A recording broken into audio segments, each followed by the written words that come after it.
Before we begin, if you hate betrayal as much as I do, hit that subscribe button right now. This story gets wild, and you will not want to miss what happens next. Trust me, this is about to get absolutely insane. The champagne was Cristal, $2,000 per bottle. The yacht was custom built in Italy, $35 million of pure luxury. The woman my husband was toasting was definitely, absolutely, 100% not his wife. I stood on the upper deck of the Serendipity, the flagship vessel of what everyone in that crowd believed was my husband Marcus Westbrook's luxury yacht fleet. Watching him raise his crystal glass to a stunning redhead in a dress that cost more than most people's monthly mortgage payment. The July sun was setting over Newport Harbor, painting the sky in shades of pink and gold, as 200 of the most influential people in our city mingled below on the main deck. Completely unaware that they were about to witness the most expensive toast of Marcus Westbrook's pathetic life. I adjusted my simple navy dress and gripped my clipboard a little tighter. My heart was pounding so hard I could feel it in my throat, but my hands were steady. 18 months of planning had led to this exact moment. Marcus's voice boomed through the sound system, confident and clear. "Ladies and gentlemen, if I could have your attention please." The crowd quieted. Conversations stopped mid-sentence. 200 faces turned toward my husband, expectant and smiling. I watched from my position near the ship's railing, looking every bit like the event coordinator I was pretending to be. 10 years ago, I started this company with a dream and a single boat. Today, we have 7 luxury yachts operating in 6 countries. This fleet represents everything I have worked for, everything I have built. Applause rippled through the crowd. Someone whistled. I saw our banker, Robert Chen, nodding approvingly. 3 potential investors I recognized from business. Magazines were filming the speech on their phones. But success means nothing without someone special to share it with. Marcus pulled the redhead closer. So tonight, I want to make a toast. To the woman who makes every sunrise worth seeing. To Vivian, who has brought color back into my world. To the future. And to being brave enough to reach for what makes you happy. The crowd erupted in cheers. Glasses clinked. Women sighed at the romance of it all. Men clapped Marcus on the back. Vivian, in her $12,000 Valentino gown and the $42,000 diamond earrings I had personally paid for, blushed and kissed my husband on the lips in front of 200 witnesses.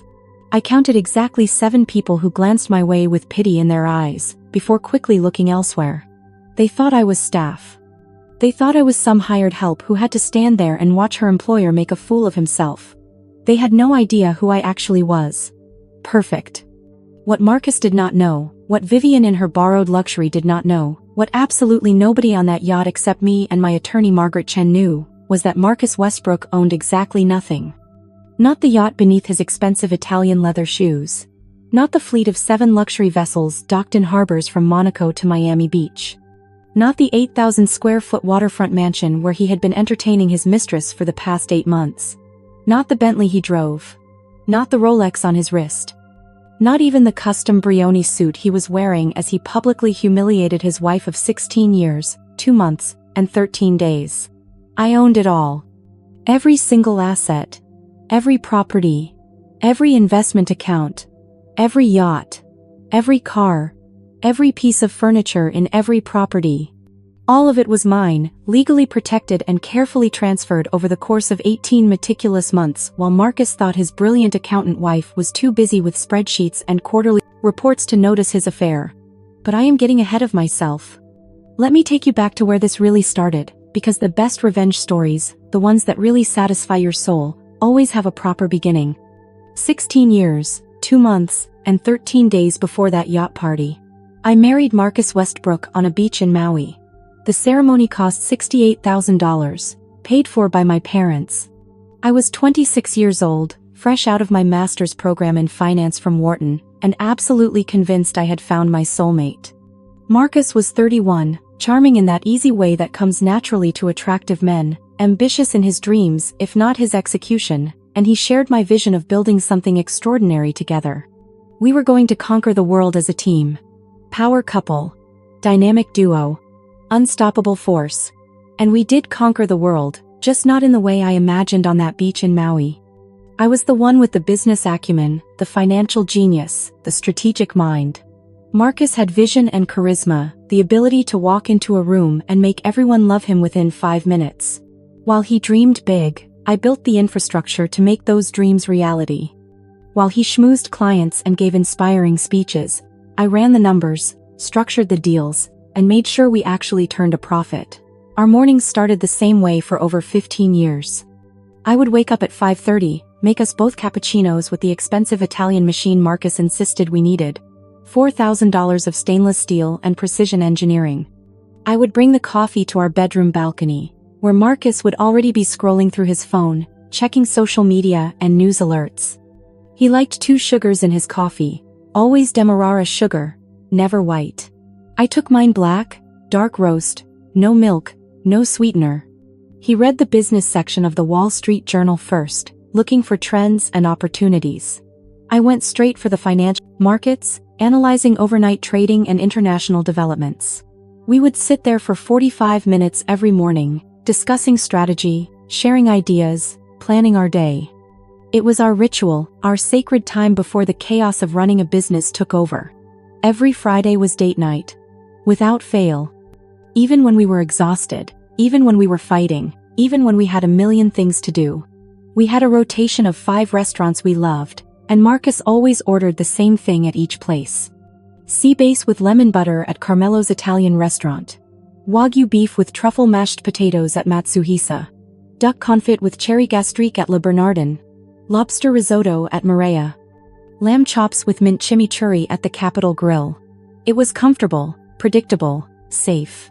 I knew what Marcus would order before we even sat down. I knew he would ask for extra bread at Carmelo's, and complain that the portions at Matsuhisa were too small even though he always finished everything. I knew he would hold my hand across the table at Le Bernardin and tell me I looked beautiful.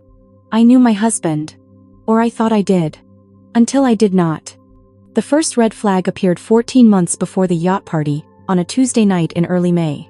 Marcus came home at 2:17 in the morning. I know the exact time, because I was lying in bed, wide awake, staring at the ceiling and wondering where he was. He had texted me at 9:30. Client dinner running late. Do not wait up, love you. I had texted back. Okay, be safe, love you too.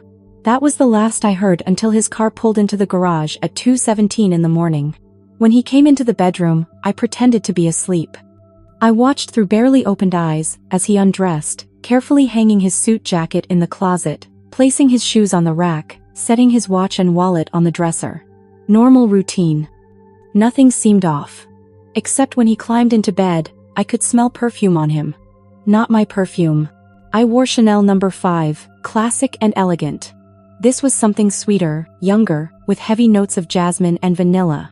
The scent filled our bedroom, impossible to miss. I waited until morning to mention it. We were having our cappuccinos on the balcony, the sun just starting to rise over the harbor. Late night last night. My tone was casual, conversational. Marcus nodded, scrolling through his phone. Yeah, the investors wanted to see the new boat. We ended up at Neptune's for dinner. Then they wanted to keep talking, so we went back to the marina. Must have been good conversation if it lasted until 2 in the morning. He looked up, met my eyes. Yeah, they are really interested in expanding the fleet to the Mediterranean. Big opportunity. That sounds exciting. I paused, watching his face. Your shirt smelled like perfume when you came to bed. Strong perfume. Marcus laughed, easy and relaxed. No guilt in his expression at all. Oh yeah, that restaurant. Neptune's. They pump scent through the ventilation system, some kind of ambiance thing. Drives me crazy. I told them they should dial it back, but apparently customers love it. The lie was so smooth, so confident, delivered with such casual ease that I almost believed it. Almost. Weird choice for a restaurant. Right? But the food is amazing. You would love it. We should go sometime. And just like that, the moment passed. We finished our coffee, discussed the day ahead, and went on with our lives. But something had shifted. Some tiny alarm bell in the back of my mind had started ringing, quiet but persistent. I ignored it for 3 more weeks. Then came the late-night phone calls that Marcus would take in his car. I would hear his phone ring, watch him glance at the screen, see his expression change just slightly, and then he would excuse himself with some explanation. The lawyer about the contract. The insurance company he had been waiting to hear from. A potential investor in a different time zone. Every reason was reasonable, logical, completely plausible. But the alarm bell in my mind was getting louder. Then came the weekend business trips. Marcus had always traveled for work, usually twice a month, usually for 3 or 4 days. But suddenly, the frequency increased. Every weekend, sometimes. And suddenly, he needed to fly first class when we had always been practical about business expenses. The investors expect a certain image. If I show up looking like I flew coach, they wonder if the business is struggling. His explanation came quick and smooth. We have always flown business class for international and coach for domestic. That has never been a problem before. Times are changing, Sarah. We are playing in a bigger league now. We need to look the part. More expenses appeared. Personal trainer 3 times a week, $300 per session. Haircuts every 2 weeks at an exclusive salon, $250 each time. Subscription to a premium grooming service that sent luxury skincare products monthly, $400. New clothes, designer labels, fitted and tailored. New cologne, Tom Ford, $380 per bottle.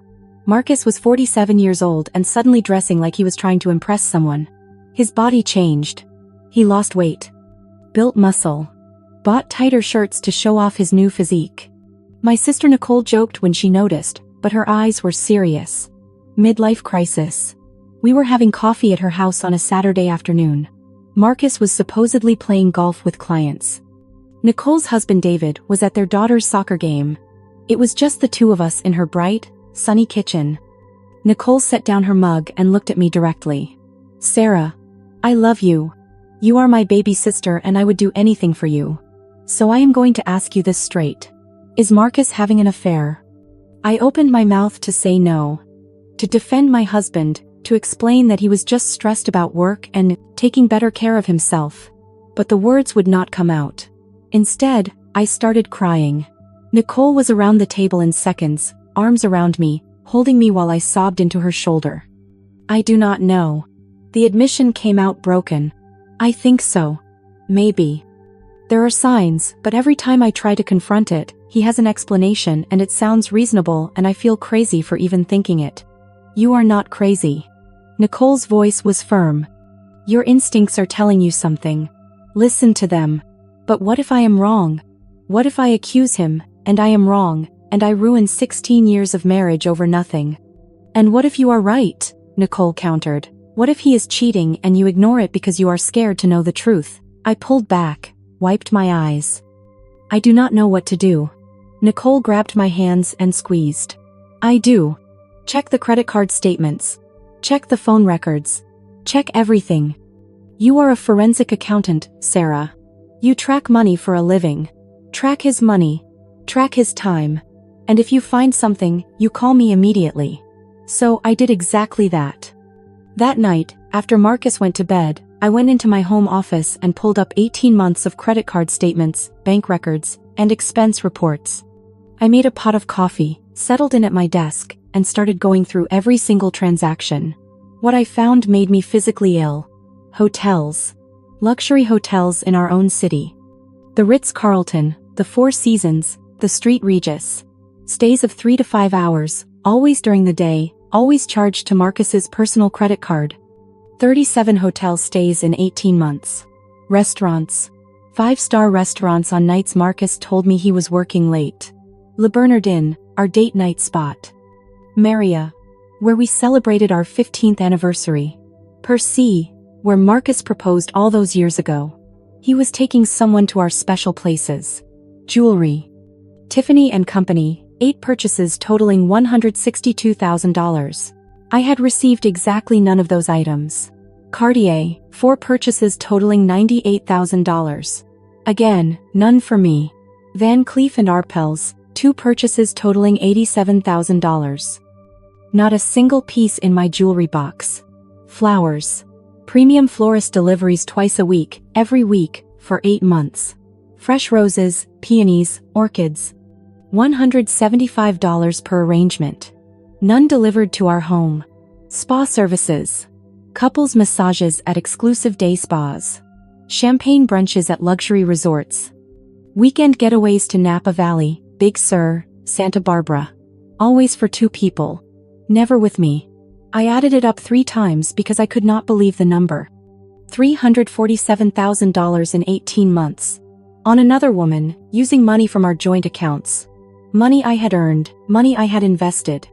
Money I had grown through careful financial planning and smart business decisions.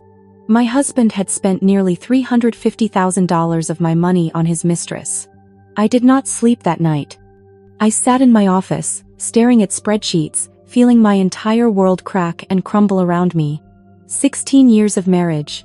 16 years of partnership.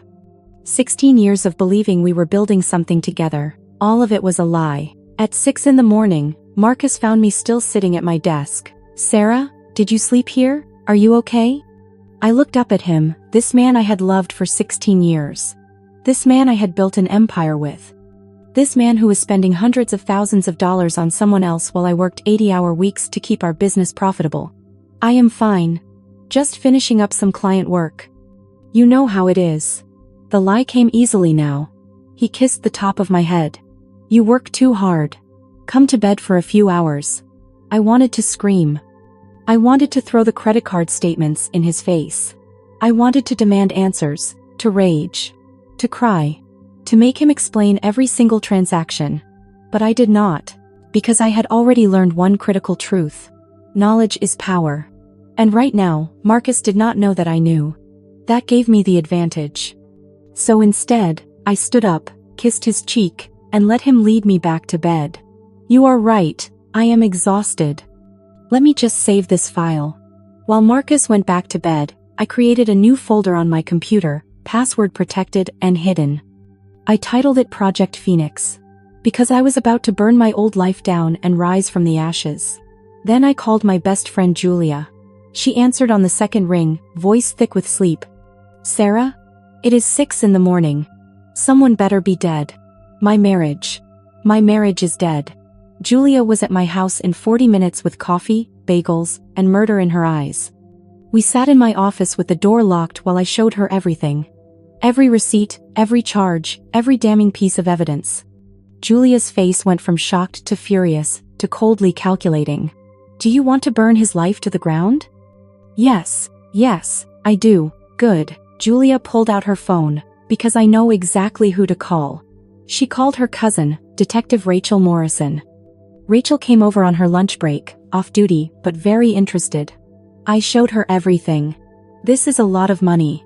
Rachel scrolled through the statements on my laptop. "If he is misrepresenting himself as the owner of companies he does not control, using company funds inappropriately, there could be fraud charges here. He is not the owner?" My question was careful, testing. "Well, are these company accounts or personal accounts?" "Personal accounts. But funded by company distributions, which come from a company I own 85% of." Rachel looked up sharply. "You own 85%? "Through various trusts and holding companies, yes. Marcus owns 15% directly. Does he know that?" "He has never asked for details. He signs what I put in front of him and assumes we own everything equally." Rachel smiled, and it was not a nice smile. "Sarah, you might have more power here than you think. Mind if I dig a little deeper into this woman he is seeing? Get you some more information? Please." Rachel came back 2 days later with a full report. The woman's name was Vivian Hartley, 29 years old, born in Scottsdale, Arizona. Former catalog model for mid-tier department stores. Currently styling herself as a lifestyle influencer on Instagram with 63,000 followers. Posting photos of luxury experiences, designer clothes, exotic travel.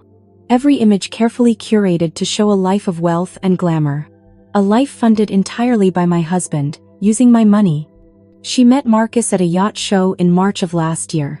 Rachel explained while spreading photos across my desk. She was hired as a promotional model by the event company. They started talking.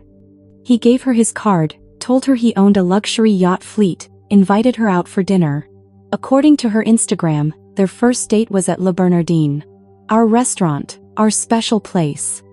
The place where Marcus proposed to me 17 years ago, getting down on one knee by our favorite table near the window. He took her there on their first date. Rachel continued. She thinks he is some wealthy entrepreneur. Her Instagram is full of photos on the yachts, in the mansion, at expensive restaurants. She tags him in everything. Calls him her boyfriend. Posts about how lucky she is to have found a real man who treats her like a queen. Julia leaned forward. Does she know he is married? Rachel shook her head. I do not think so. Or if she does not care. But based on her social media, and what I could find out from talking to people in her circle, she genuinely believes Marcus is single and wildly successful. He told her he owns everything. It was not a question. I knew my husband. That is my impression. Rachel confirmed. I looked at the photos Rachel had printed out. Vivian on the serendipity, champagne glass in hand, sunset in the background.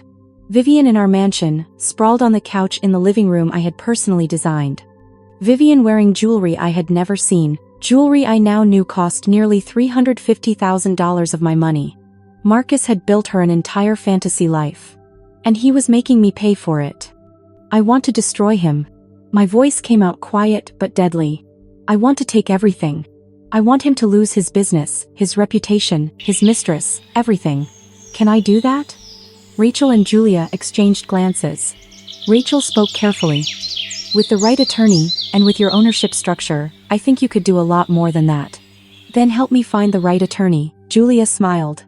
I already know who to call. Margaret Chen's office was on the 43rd floor of a glass tower downtown, with views of the harbor and the city stretching out below.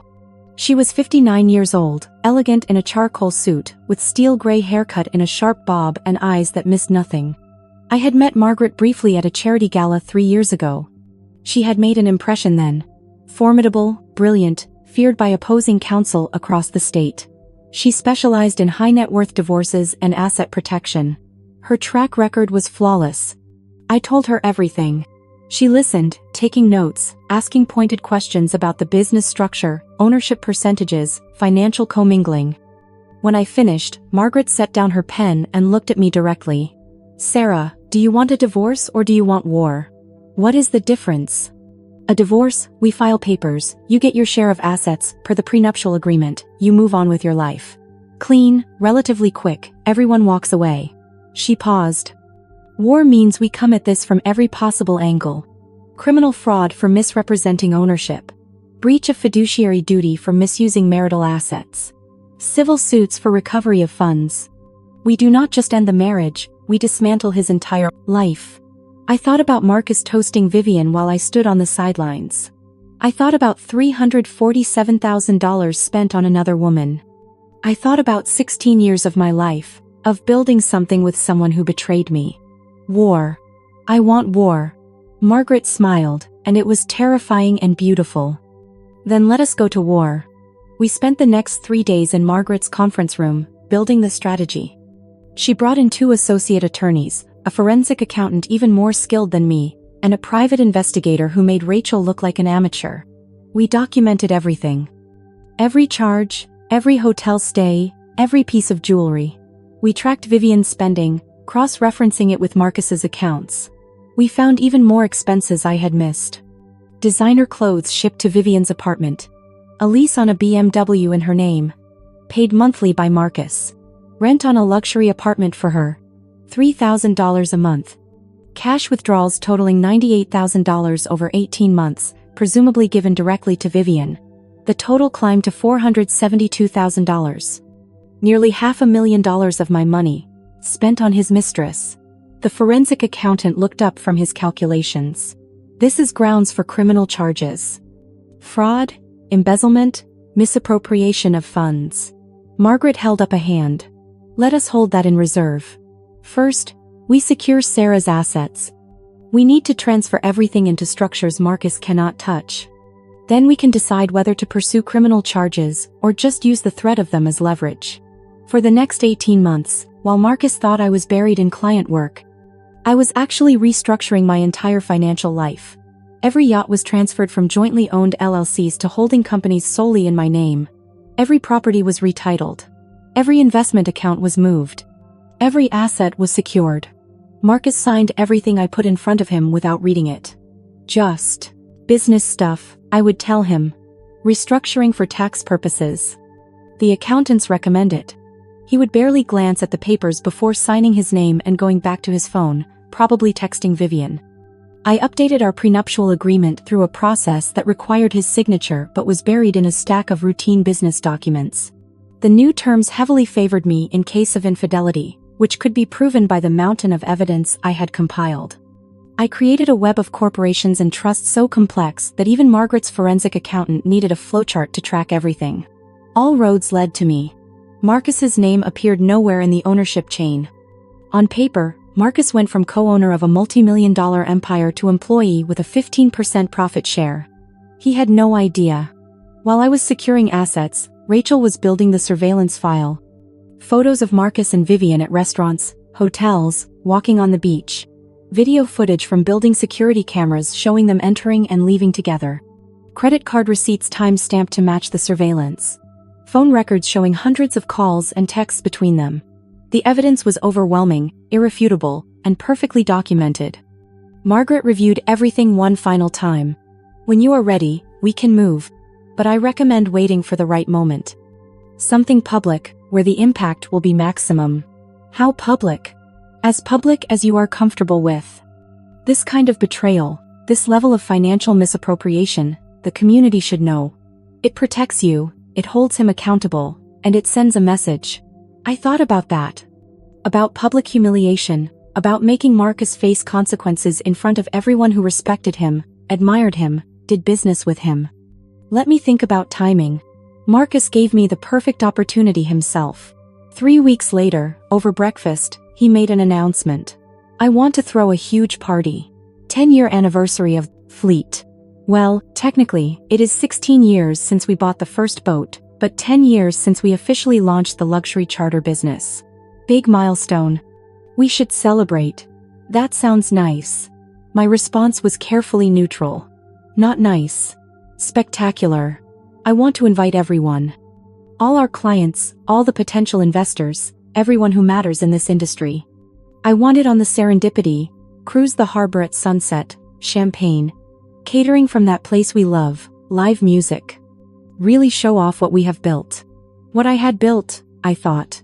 But I just smiled. That would be quite an event. Marcus continued. I know it is a lot of work, and I will need your help coordinating everything. You are so good at logistics. But Sarah, here is the thing. I am thinking maybe you could work behind the scenes on this one. Help organize, but maybe not attend as a guest? There it was. Why would I not attend our company's anniversary party? I kept my voice neutral, curious rather than confrontational. Marcus looked uncomfortable. It is just, I want to keep things professional. Focus on the business relationships. Having spouses, there can sometimes make things awkward for clients. I am not just your spouse, Marcus. I am your business partner. Of course you are. I just meant, for this particular event, it might be better to keep it purely professional. You understand. I understood perfectly. He wanted to parade Vivian around as his companion while keeping his wife safely out of sight and out of mind. I think I can coordinate behind the scenes. When are you thinking? July 19th. Saturday. Gives us 6 weeks to plan. July 19th. 8 weeks away. Perfect. I will make it happen. Marcus kissed my cheek. You are the best. I do not know what I would do without you. As soon as he left for the office, I called Margaret. He wants to throw a party on the yacht. July 19th. He wants me there as coordinator, not as his wife. He is planning to bring Vivian. Margaret's laugh was sharp. That arrogant fool. He is literally handing you the stage. Do you want to take it? I want to burn that stage to the ground with him standing on it. Then let us plan the best party Marcus Westbrook has ever attended. And the last. The next 6 weeks were a masterclass in strategic planning. While Marcus focused on the guest list and entertainment, I was coordinating something much bigger behind the scenes. Margaret prepared all the legal documents. Divorce papers. Restraining orders. Asset freezes. All ready to file. We had everything documented. Witnessed. Notarized. We were ready to move the second the party ended. Rachel arranged for off-duty security to be at the marina, positioned to escort Marcus off the yacht and prevent any physical confrontation. He is going to be angry. Her warning was serious. We need to make sure everyone stays safe. Julia recruited 5 of our friends to attend the party as my witnesses. They would be scattered throughout the crowd, cameras ready, prepared to document everything. Nicole was on standby with her law firm's crisis management team. When this goes viral, and it will go viral, you are going to need PR support. I am ready. I hired the best catering company in the city, the best florist, the best musicians. I wanted this party to be absolutely perfect. Because when I took the microphone, when I burned Marcus's world down, I wanted everyone there to be sober, present, and able to remember every single detail. The morning of July 19th, I woke up early. Marcus was still asleep. I went downstairs and made our usual cappuccinos. 2 sugars for him, black for me. I brought them up to the balcony and waited for him to wake up. When he came outside, stretching and yawning, I handed him his coffee. Big day. Marcus grinned. The biggest. I am so excited, Sarah. This party is going to be incredible. Everyone who matters will be there. Everyone who matters. Including Vivian? Marcus choked on his coffee. What? Who? Vivian Hartley. 29 years old. Red hair. Instagram, influencer. Your girlfriend. The color drained from Marcus's face. Sarah, I do not know what you think is happening, but... I held up my hand. Do not lie to me anymore. I have known for 18 months, Marcus. I have known about every hotel room, every restaurant, every piece of jewelry, every single dollar you spent on her. I have known. And I have been preparing. Marcus's voice shook. Sarah, let me explain. You do not get to explain. Not now. You are going to go to your party today. You are going to smile and play the successful entrepreneur. You are going to introduce Vivian to everyone as whatever you have been calling her. And then, when the moment is right, I am going to take everything from you. You cannot do this. I smiled. I already have. Now go get ready for your party, Marcus. You are going to want to look good for what comes next. I walked back into the house, leaving him standing on the balcony, stunned into silence. The party started at 5 p.m. Guests began arriving at 4:30, boarding the Serendipity from the private marina. I watched them come, checking names off the guest list on my clipboard, directing them to the bar, making sure everything ran smoothly. I had chosen my outfit carefully. Simple navy dress, comfortable shoes, minimal makeup. I looked professional, forgettable, exactly like event staff should look.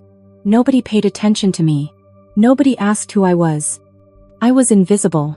Perfect. Marcus arrived at 4:45 with Vivian on his arm. She looked stunning. I had to admit. The red Valentino dress hugged her perfectly. The diamond earrings sparkled in the late afternoon Sunday. Her hair and makeup were flawless. She looked like she belonged on that yacht. She had no idea, none of it was real. Marcus saw me and his face went white. I gave him a little wave with my clipboard. He looked terrified. Good. The guests kept arriving. Robert Chen, our banker. Elizabeth Martinez, our corporate attorney who did routine contract work. David Wong, CEO of Pacific Maritime. Jennifer Sullivan, who ran the largest yacht charter company in California. Gregory Banks, the investor who had been courting Marcus for months about expanding internationally. 200 people, every single one carefully selected. Every single one about to witness something unforgettable. At 6:30, the yacht departed the marina and began its cruise around the harbor. The sun was starting to set, painting the water gold and orange. The champagne was flowing. The music was perfect. The food was incredible. It was, objectively, a flawless party. I watched Marcus work the crowd, Vivian never leaving his side. He introduced her to everyone, though I noticed he never explained exactly who she was. This is Vivian. He would gesture toward her with practiced ease. Vivian, meet so-and-so. No title, no relationship definition. Just Vivian, existing in his orbit, beautiful and decorative. At 7:15, as the sun touched the horizon, Marcus stepped up to the microphone on the upper deck. This was it. My heart was pounding but my hands were steady. I moved to my position near the railing, clipboard in hand, looking every bit like I belonged there. Marcus's voice boomed across the yacht. Ladies and gentlemen, if I could have your attention, please. The crowd quieted. The music faded to nothing. 200 faces turned toward Marcus and Vivian, bathed in golden sunset light. Marcus began his speech, his arms sliding around Vivian's waist. 10 years ago, I started this company with a dream and a single boat. It was not easy. There were struggles, setbacks, moments when I wanted to give up. But I persevered, and today, we have 7 luxury yachts operating in 6 countries around the world. This fleet represents everything I have worked for, everything I have built with my own hands and my own vision. I felt rage boiling in my chest, but I kept my face neutral. Everything he worked for. His own hands. His own vision. No mention of the wife who actually built this empire while he took credit and spent her money on his mistress. Marcus pulled Vivian closer. Success means nothing without someone special to share it with. So tonight, I want to make a toast. To the woman who makes every sunrise worth seeing. To Vivian, who has brought color back into my world. To the future, and to being brave enough to reach for what makes you happy. To new beginnings and the courage to embrace them. The crowd erupted. Champagne glasses lifted. Camera phones emerged to capture the romantic moment. Vivian kissed Marcus full on the lips as 200 people applauded and cheered. I let the moment breathe. Let Marcus bask in his triumph. Let Vivian glow in her happiness. Let the guests finish their applause and turn back to their conversations. Then I walked up to the upper deck and took the microphone from Marcus's hand. The crowd went silent again, confused by this interruption from what appeared to be event staff. My voice came out clear and steady through the speakers. That was beautiful. Really, truly touching. Such a lovely toast. Now, if everyone could please give me your attention, I would like to make a toast of my own. Marcus tried to grab the microphone back. Sarah, what are you doing? This is not the time. I stepped away from him, keeping the microphone secure. Oh, I think this is exactly the time, Marcus. In fact, I cannot think of a more perfect time. I looked out at the crowd. 200 confused faces staring back at me. Some starting to recognize me. Most still thinking I was just staff. My name is Sarah Westbrook. And I have some important announcements to make. Marcus's face went from confused to panicked. Sarah, give me the microphone. You are embarrassing yourself. Am I? I do not think so. But you know what, let us find out. Everyone here, show of hands, how many of you know who I am? About 20 hands went up, hesitant, uncertain. And how many of you were told that Marcus started this company 10 years ago and built it with his own hands? Every single hand went up. Interesting. Very interesting. Because that is not quite accurate. So let me tell you the real story. The true story. The story Marcus has been very carefully avoiding. I gestured to Julia's friend near the projector screen we had installed that morning, claiming it was for a promotional video. The screen lit up, displaying the first image. A property deed for the Serendipity. This yacht is owned by Westbrook Maritime Holdings, LLC. I gestured to the deck beneath our feet. That company is registered in Delaware, and the sole member is SLW Trust Number 7. That trust is administered by Chen and Associates, and the beneficiary is me, Sarah Louise Westbrook. I own this yacht. 100%.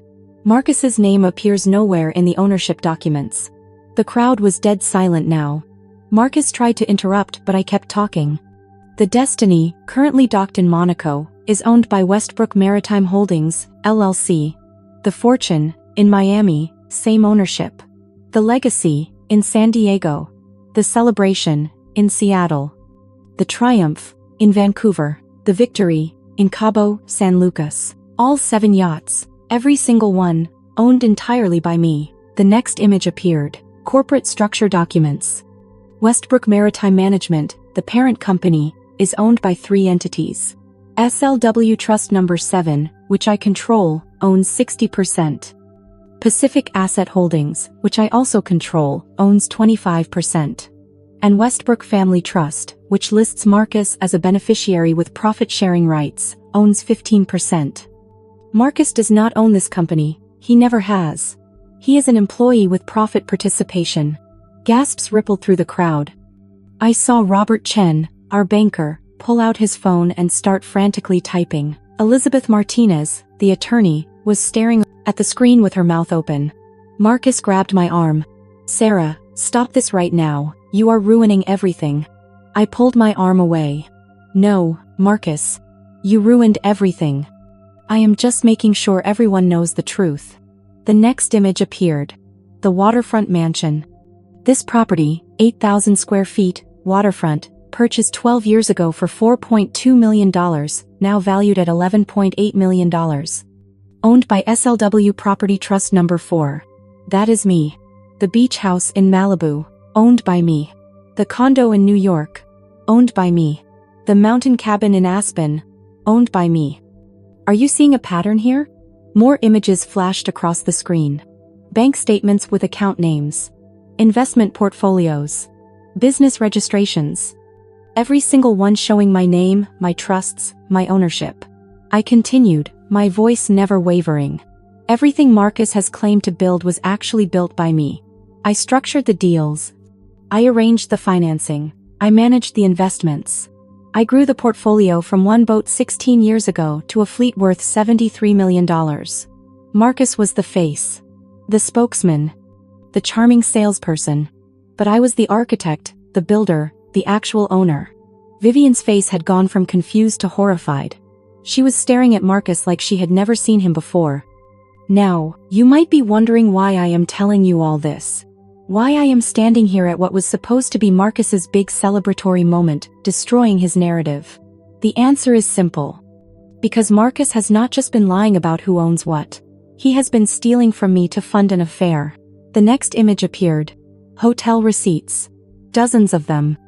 The Ritz-Carlton, 37 visits in 18 months. The Four Seasons, 22 visits. The St. Regis, 15 visits. All during business hours. All charged to Marcus's personal credit card, which is paid from our joint account, which is funded by distributions from my company. Marcus used my money to rent hotel rooms so he could have sex with his mistress. The crowd erupted in shocked murmurs. Several people were openly staring at Vivian now. She looked like she wanted to disappear. More images. Restaurant receipts. Le Bernardin, where Marcus proposed to me 17 years ago. He took Vivian there on their first date. Maria, where we celebrated our 15th wedding anniversary. Marcus took Vivian there 3 times. Per se, where we celebrated when we bought our second yacht. Marcus and Vivian had a romantic dinner there on Valentine's Day this year. While I was at home, alone, because Marcus told me he had to fly to San Diego for a client emergency. I let that sink in. I could see people's faces changing, moving from shocked to disgusted. Jewelry. I gestured as images of receipts filled the screen. Tiffany & Company, $162,000. Cartier, $98,000. Van Cleef & Arpels, $87,000.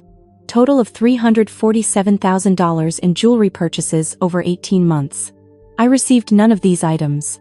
Vivian, would you like to tell everyone where those diamond earrings you are wearing came from? Vivian ripped the earrings off and threw them at Marcus. They clattered across the deck. You said you bought them. You said they were a gift.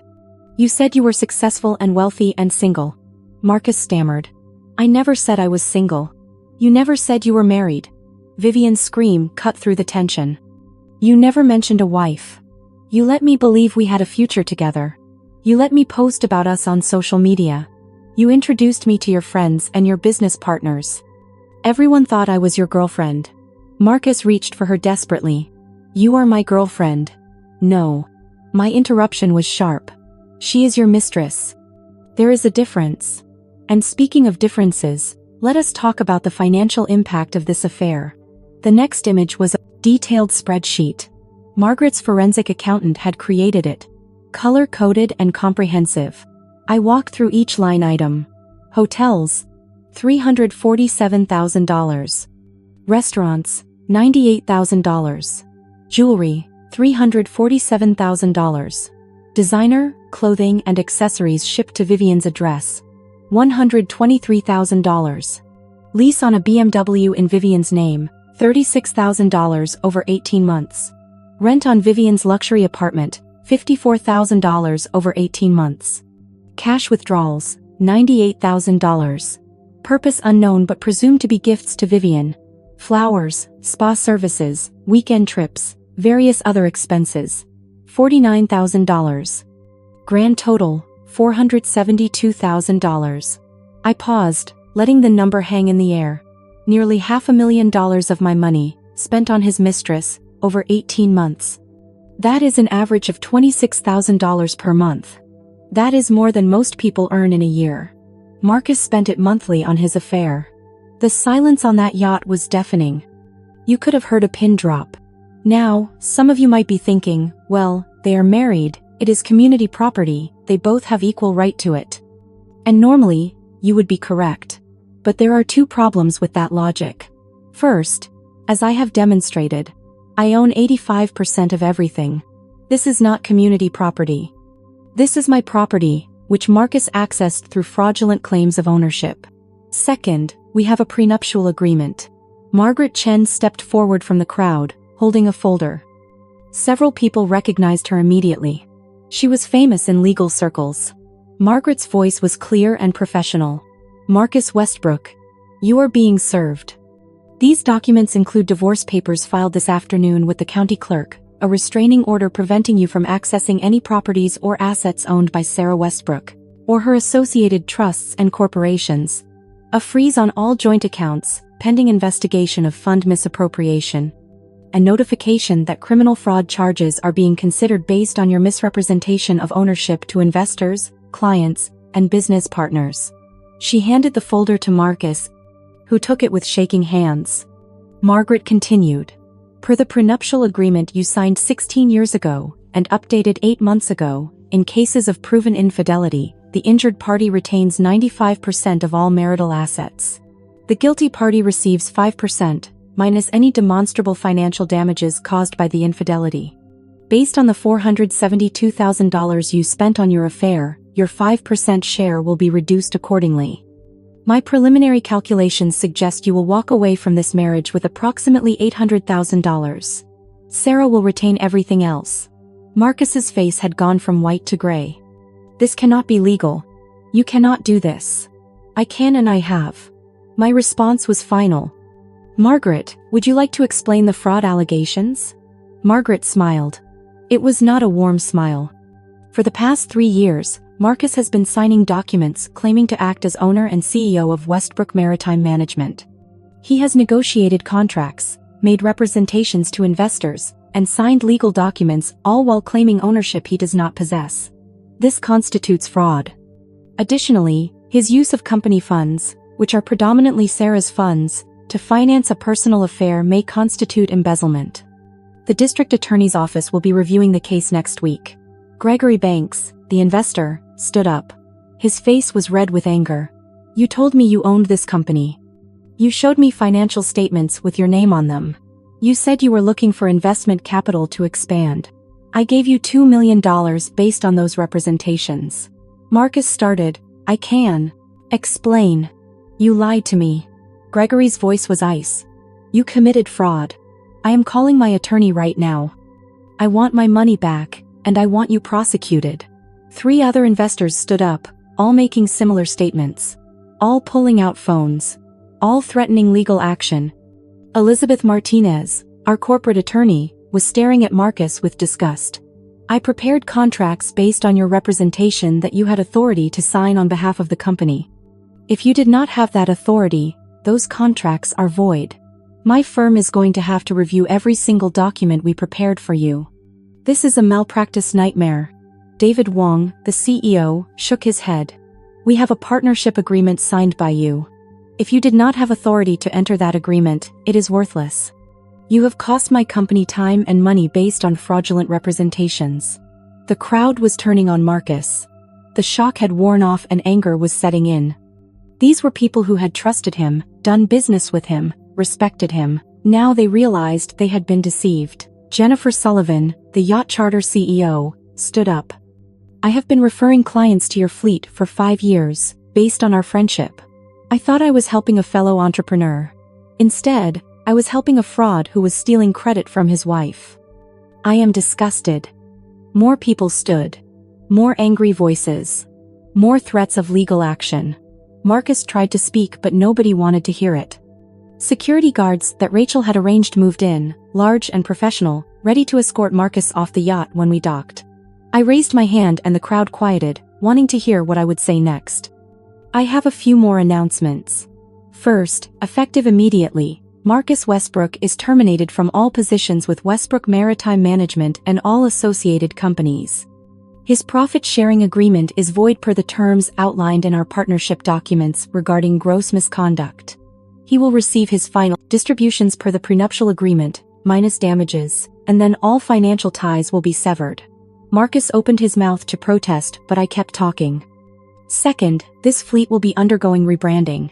The Westbrook name will be removed from all vessels and replaced with Merchant Maritime Group. This has been in process for several months and will be complete by the end of August. All contracts signed by Marcus Westbrook are under review. My attorneys will be contacting each of you individually to confirm terms and ensure all agreements are properly authorized.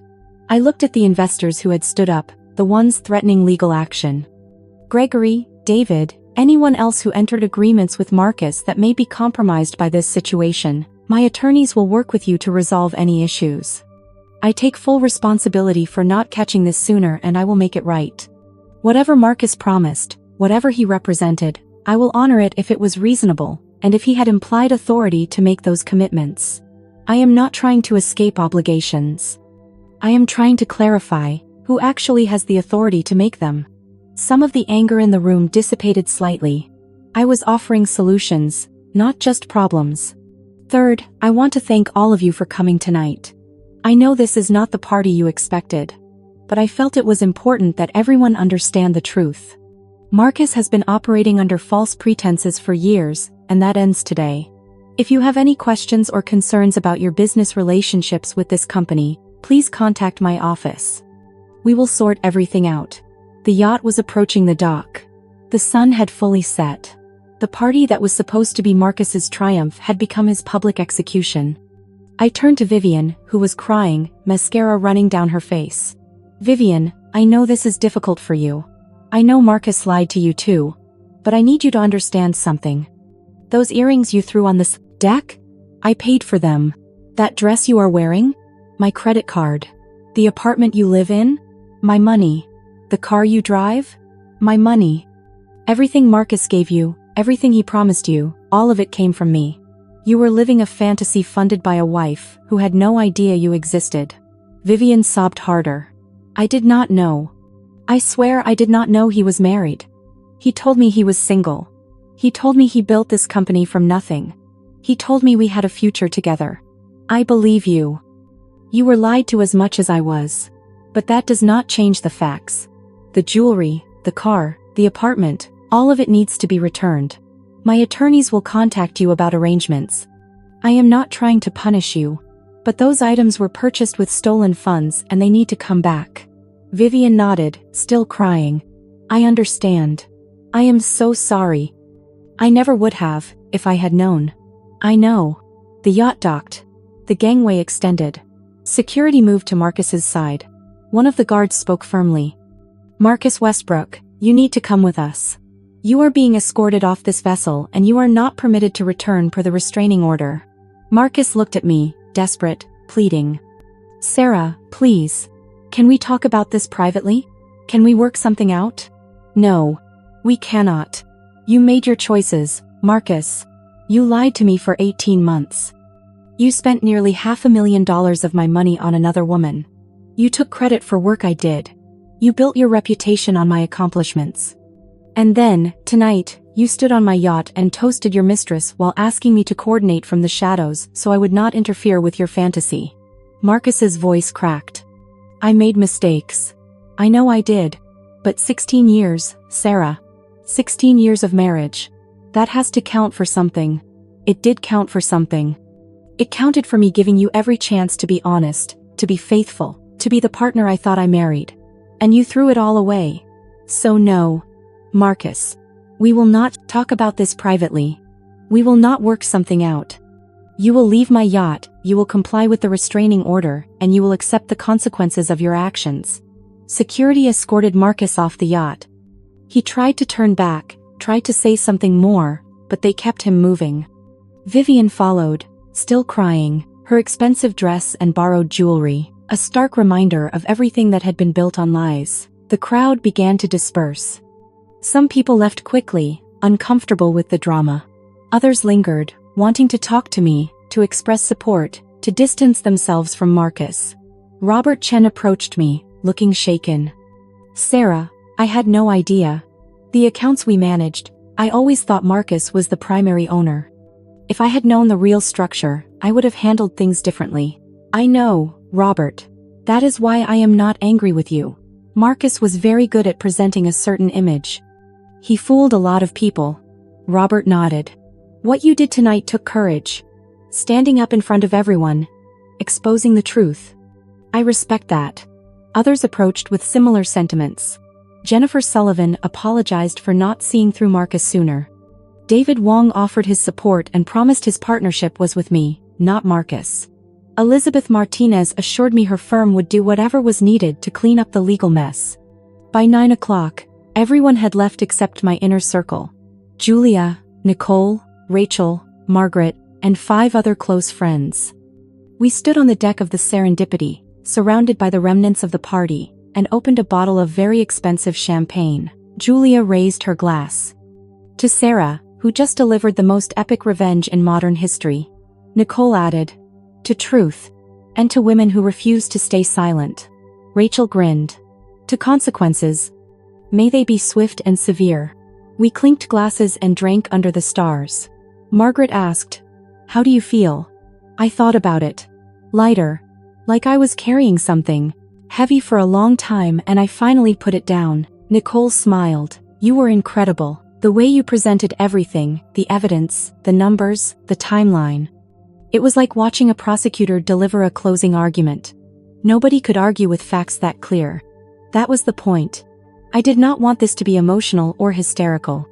I wanted it to be factual and irrefutable. Marcus has spent 16 years taking credit for my work. Tonight, I took it back. The next few days were chaos. The story went viral on social media within hours. Someone had filmed the entire confrontation on their phone and posted it to TikTok. Within 24 hours, it had 15 million views. News outlets picked up the story. Business journals ran articles. Everyone had an opinion. The headlines were brutal for Marcus. Yacht party humiliation. Wife exposes cheating husband's lies in front of 200 guests. Maritime mogul revealed as fraud. Lost everything to wife he betrayed. Epic takedown. Woman proves she built empire, while husband took credit. Marcus's LinkedIn was flooded with connection removals and angry messages. His professional reputation was destroyed overnight. The luxury consulting firm where he had held a largely ceremonial role terminated his contract within 48 hours, citing misrepresentation and reputational damage. The board positions evaporated. 3 different boards asked for his immediate resignation, not wanting to be associated with the scandal. Speaking engagements were cancelled. Conference invitations were withdrawn. Networking groups quietly removed his membership. Marcus went from respected entrepreneur to cautionary tale in less than a week. His mother called me 3 days after the party. Diane Westbrook was 71 years old, elegant, proper, and absolutely furious with her son. Diane's voice was tight with emotion. "Sarah, darling, I do not even know where to begin. I am so ashamed of Marcus. So completely ashamed. I raised him better than this." "I know you did, Diane. I had coffee with him yesterday. He showed up at my house looking like death, told me everything. Well, his version of everything. So then I went online and watched the video. I saw what really happened. I saw the evidence you presented. My son is a liar and a cheat and a fraud. How did I not see it? He was good at hiding it. That is no excuse. 16 years you devoted to him, to building that business, and he repaid you by stealing from you and humiliating you. I told him I was ashamed. I told him he destroyed the best thing that ever happened to him. And you know what he said?" "What?" Diane's voice rose. "He said it was not his fault, that you were too focused on work, that you did not appreciate him, that Vivian made him feel special. He blamed you, Sarah. He took no responsibility whatsoever. I was not surprised. That sounds like Marcus. Well, I set him straight. I told him he was delusional and selfish and that he deserved everything that happened to him. I told him not to come back to my house until he grew up and learned to take responsibility for his actions. Diane, you did not have to do that. Yes, I did. You are my daughter-in-law. You have been part of this family for 16 years. You have been nothing but good to us. Marcus treated you abominably, and I will not stand for it. You have my full support, whatever you need. Diane became one of my strongest allies. She made it clear to everyone in her social circle that she sided with me, not her son. In the upper-class community where we lived, where social standing meant everything, Diane's support mattered. It sent a message. Sarah was the victim. Marcus was the villain. Choose your side carefully. Most people chose my side. Marcus had to move out of the waterfront mansion within 72 hours per the restraining order. He tried to take furniture, artwork, personal items. But since I owned the house and everything in it, Margaret obtained a court order limiting him to his clothes and personal effects only. He ended up in a furnished studio apartment on the other side of town, 700 square feet, $1,100 a month.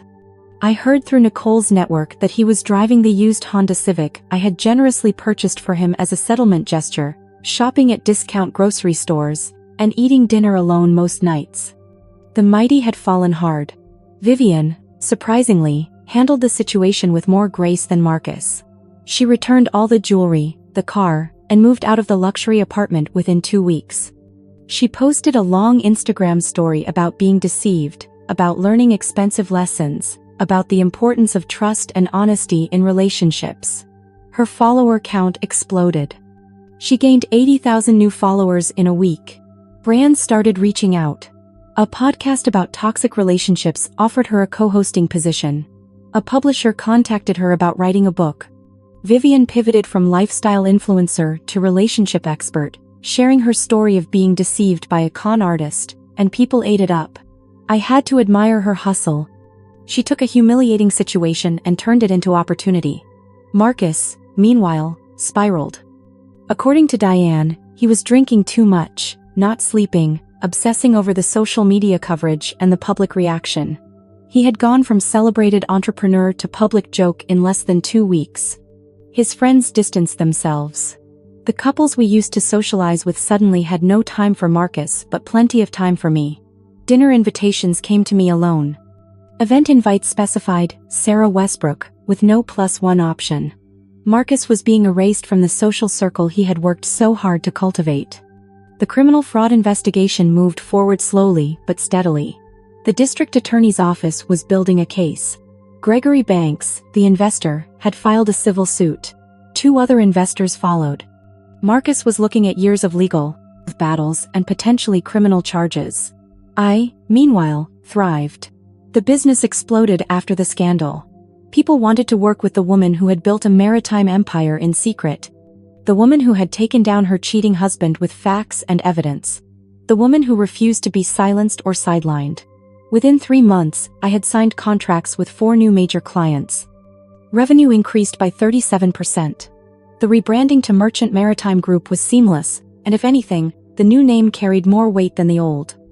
I promoted 3 women I had been mentoring to leadership positions: Director of Operations, Director of Client Relations, and Director of Financial Strategy. All 3 were brilliant, capable, and had been overlooked for years while Marcus played figurehead. Together, we restructured the entire company. We eliminated redundant positions that existed only to boost Marcus's ego. We streamlined operations. We implemented new environmental sustainability practices. We renegotiated supplier contracts. We increased profitability while reducing costs. The company I had built in the shadows was finally able to operate in the light, and it flourished. I sold the waterfront mansion. Too many memories, too much Marcus. I bought a penthouse in the city instead, 3,000 square feet, floor-to-ceiling windows, 3 sides of glass overlooking the harbor. I could see my yachts from my living room. Every morning, I drank my coffee black while watching the sunrise over the water, and I felt nothing but peace. The penthouse was mine. Decorated to my taste, filled with my things, inhabited by my energy. No traces of Marcus anywhere. It was liberating. I joined a book club 6 months after the divorce was finalized. 10 professional women meeting once a month to discuss literature and drink wine. It started as a social outlet, a way to build new friendships separate from the couples I had known with Marcus. it evolved into something more. Within 3 months, our book club meetings had expanded to include business discussions. We were all successful women in different industries: finance, tech, healthcare, law, real estate, marketing, consulting. We started sharing opportunities, making connections, collaborating on projects. By month 6, we had formalized. We called ourselves The Chapter, a network of women entrepreneurs and executives dedicated to supporting each other professionally and personally. We met twice a month.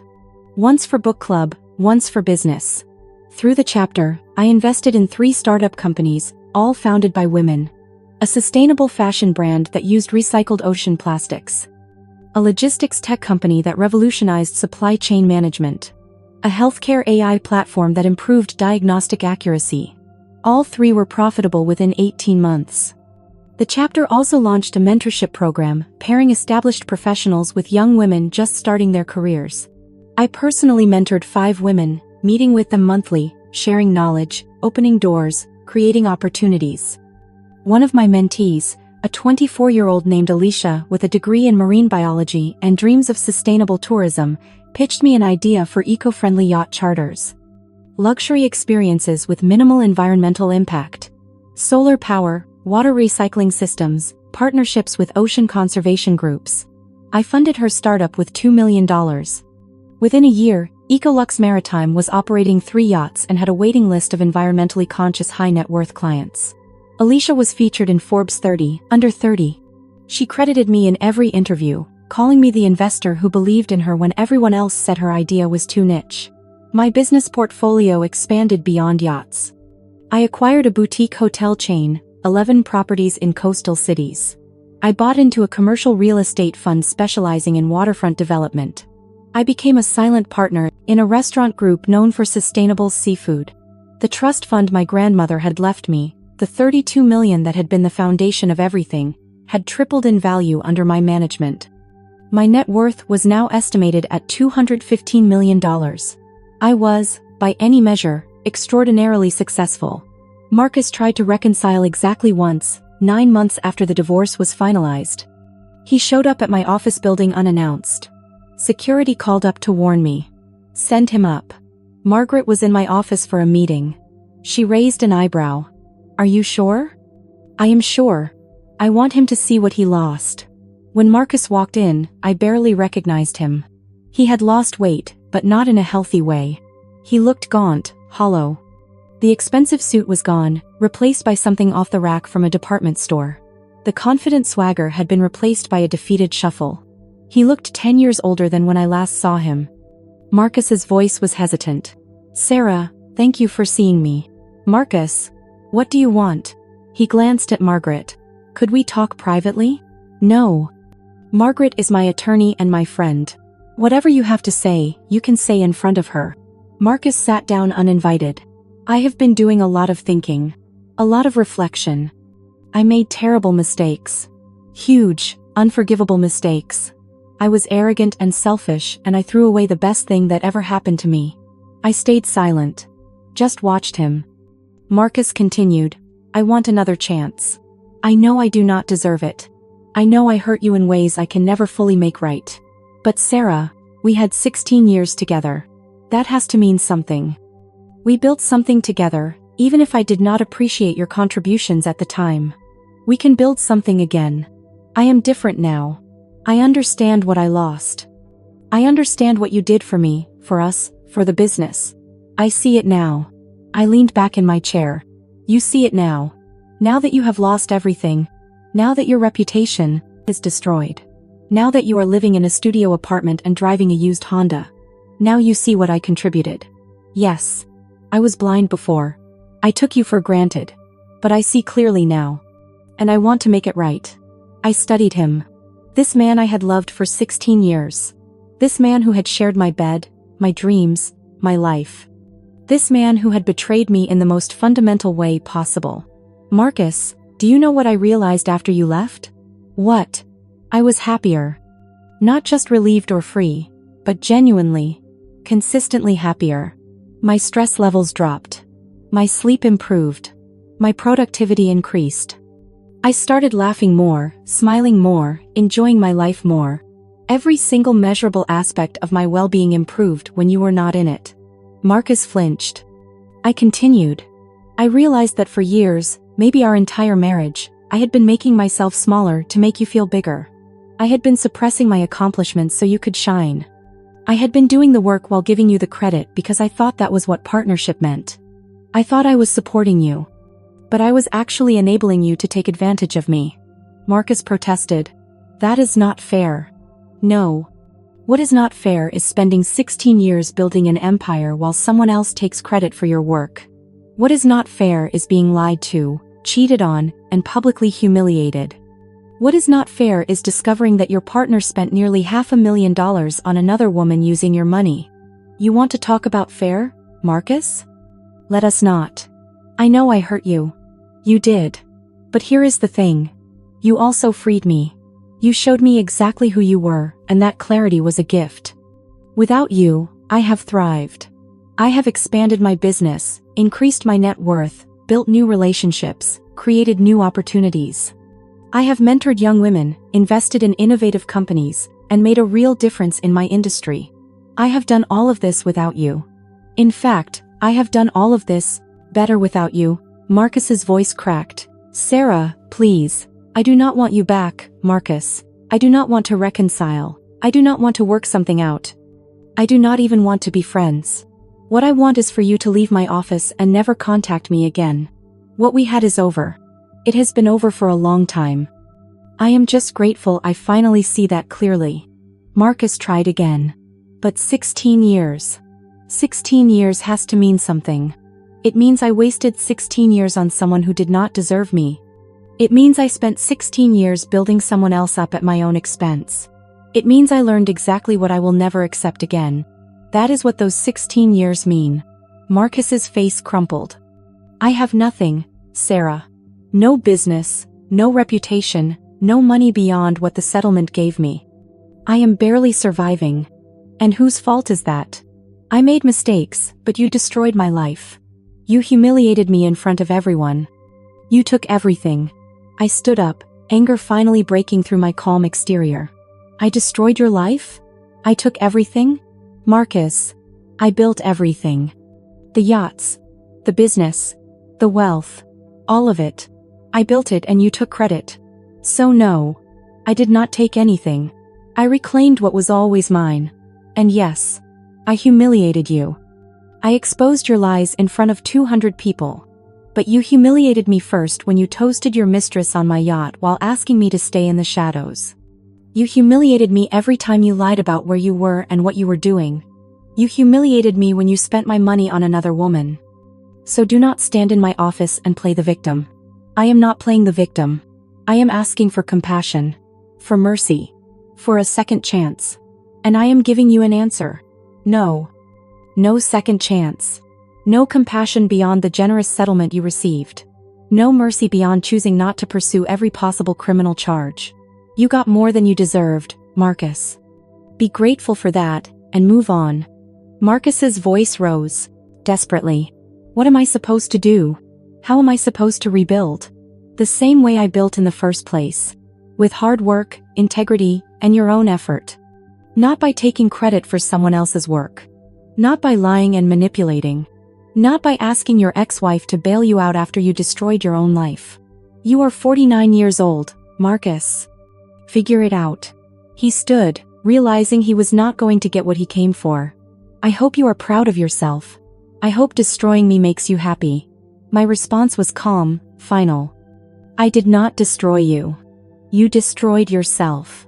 I just made sure everyone knew the truth. Security escorted Marcus out. I watched from my window as he walked to his Honda Civic and drove away. I felt nothing except a sense of closure, of a chapter finally ending. Margaret came to stand beside me at the window. How do you feel? Done. Finally, completely done. Good. He does not deserve another second of your time or energy. No. He does not. I never heard from Marcus again. 2 years after the divorce, on a Saturday afternoon in September, I was hosting a garden party at my penthouse. The chapter had grown to 25 members, and we were celebrating the success of our mentorship program. 5 of our mentees had launched successful businesses. 7 had earned major promotions. 3 had made significant career pivots into fields they loved. We were toasting their successes on my terrace, champagne flowing, laughter filling the air, when someone asked me a question that made everyone go quiet. "Sarah, do you ever regret how things went down with Marcus? Do you wish you had handled it differently?" I thought about it for a moment, looking out over the harbor where my yachts were docked, gleaming in the afternoon sunday. Not for a second. I gave Marcus 16 years of loyalty, support, and partnership. I built an empire that he claimed as his own. I supported his dreams while setting aside my own recognition. And he repaid me with lies, betrayal, and theft. So no, I do not regret exposing that. I do not regret reclaiming what was mine. I do not regret standing up in front of 200 people and telling the truth. One of the younger mentees spoke up. "You are my hero. The way you took control, the way you refused to be a victim, the way you built something even bigger and better after, that is who I want to be." Then let me tell you something important. I was a victim. Being betrayed made me a victim. But I did not stay a victim. I became a survivor.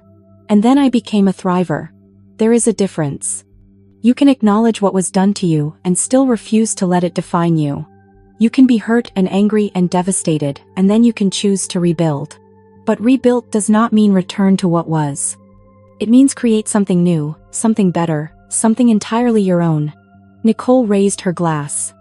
To Sarah, who showed us all what it means to know your worth and refuse to settle for less, Julia added, to women who build empires. Rachel grinned.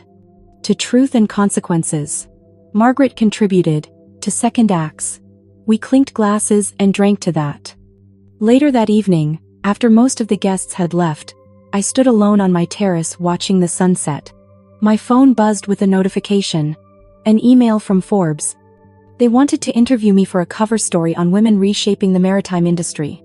I smiled and opened my messages. There was a text from Alicia, my mentee who started the eco-tourism yacht company. "Sarah, we just signed our biggest client yet. A tech CEO who wants to charter for a month. This is huge. Thank you for believing in me." Another text from Diane, Marcus's mother. "Thinking of you today, darling. Hope you are well. Let us have coffee next week." Another from one of the chapter members. "Tonight was wonderful. Thank you for creating this community. You have changed so many lives." I looked around at my penthouse, my space, filled with my things and my energy. I thought about my business, thriving and growing. I thought about the women I was mentoring, the investments I was making, the impact I was having. I thought about Marcus in his studio apartment, alone, diminished, living with the consequences of his choices. And I thought about me, here, free and successful and surrounded by people who valued me for exactly who I was. The best revenge really is living well. But living well is not just about money or success or public vindication, though those things are satisfying. Living well is about authenticity. It is about refusing to make yourself smaller for someone else's comfort. It is about building something real, something yours, something that reflects your actual worth and effort and intelligence. It is about surrounding yourself with people who celebrate your success instead of resenting it, who support your dreams instead of stealing them, who value you for your contributions instead of taking credit for them. It is about standing on your own terrace, drinking your own champagne, looking at your own yacht, living your own life, and feeling absolutely no desire to share credit with anyone who did not earn it. It is about knowing, deep in your bones, that you are exactly where you are supposed to be, doing exactly what you are meant to do, and answering to no one but yourself. That is living well. That is the best revenge. And it is absolutely, completely, beautifully priceless. Before you go, I want to hear from you. Drop a comment below telling me what your favorite moment from this story was. Was it the yacht confrontation? The moment Marcus realized he had nothing? The part where his own mother took my side? Or maybe it was Vivian throwing the earrings at him. Tell me everything. What moment made you cheer? What part made you want to stand up and applaud? And if you loved this story of empowerment, justice, and living well, please hit that like button. Seriously, smash it. Let me know this content resonates with you. Subscribe to this channel if you have not already, because we have so many more stories like this. Stories of people who refuse to be victims. Stories of epic revenge served cold and calculated. Stories of women and men who took back their power and rebuilt their lives bigger and better than before. Turn on those notifications. Hit the bell. Because you do not want to miss what is coming next. Trust me, we have stories that will make this one look tame. Until next time, remember these truths. Know your worth, and never negotiate it down. Document everything, because facts win arguments. Never let anyone take credit for your work. Build something so undeniably yours, that no one can claim it. And most importantly, the best revenge is not just living well, it is living authentically, unapologetically, and exactly on your own terms. You are worth more than settling. You are worth more than being someone's shadow. You are worth more than lies and betrayal and stolen credit. So stand up. Speak up. Take back what is yours. And build a life so magnificent that everyone who doubted you, everyone who underestimated you, everyone who tried to diminish you, has to watch you thrive from a distance they can never cross. That is power. That is revenge. That is living well. See you in the next story.